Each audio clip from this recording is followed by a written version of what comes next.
Liz, and today I'm going to do a demonstration on how to do a wash on a piece of furniture. On this particular piece, I've done one coat of Annie Sloan chalk paint French linen, and instead of just doing the typical second coat to sort of cover up these brush strokes, I'm going to actually use a technique that will bring out the texture of this old piece of furniture and make it really look one of a kind and special. So the first step in doing a wash, of course, is what I've already done, which is do the initial layer of paint.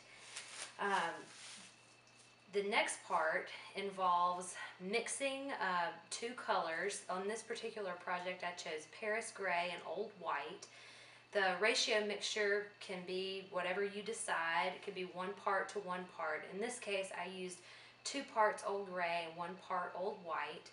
Once you mix those together, add water until you get a consistency that's sort of translucent and not watery, but it definitely drips quicker. I used a plastic fork to stick it down in my mixture, and once it was running off the bottom of the fork, I knew I had the right amount of water in there.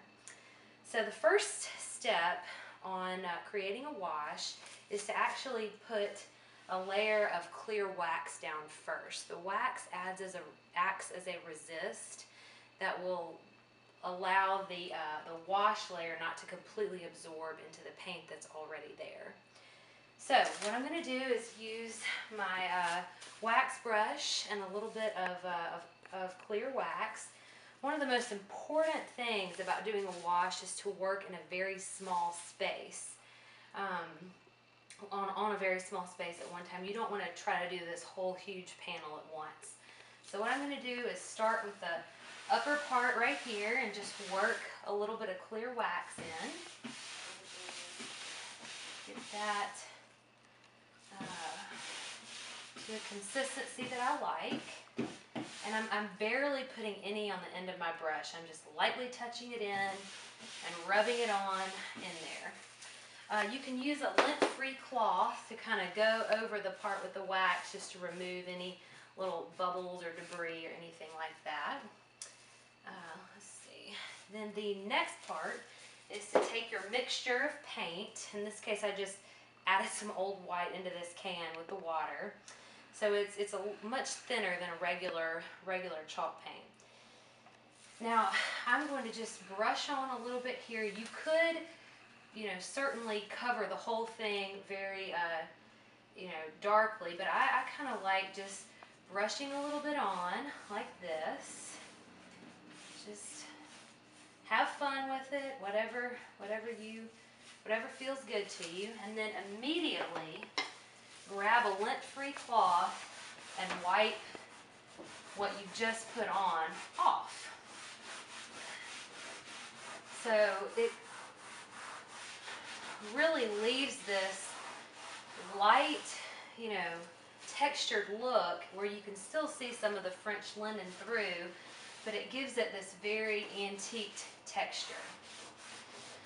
And it's also, rub it hard into the crevices if you have little end marks or places on there, and it gives it this great, very smooth, already texture. So let me demonstrate again on the other side here, and I'll show you one more time just how to get this look. So again, I'll put a little bit on the end of my wax brush it on there.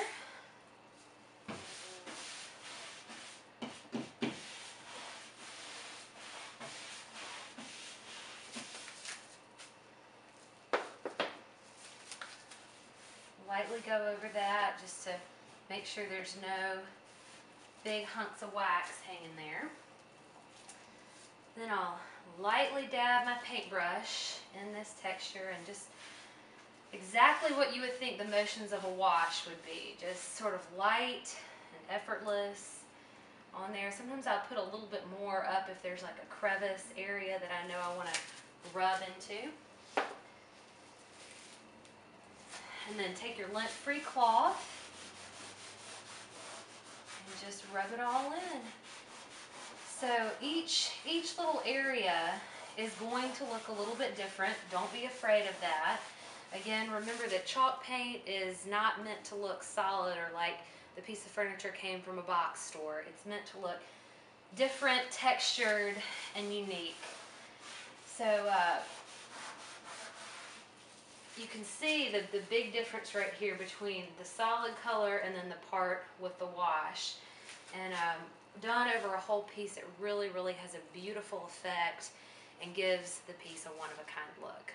So you can see the full pictures and makeover of this armoire on my blog, askforroses.com. And if you have any questions, email me at askforroses@gmail.com. Thanks for watching. Wait.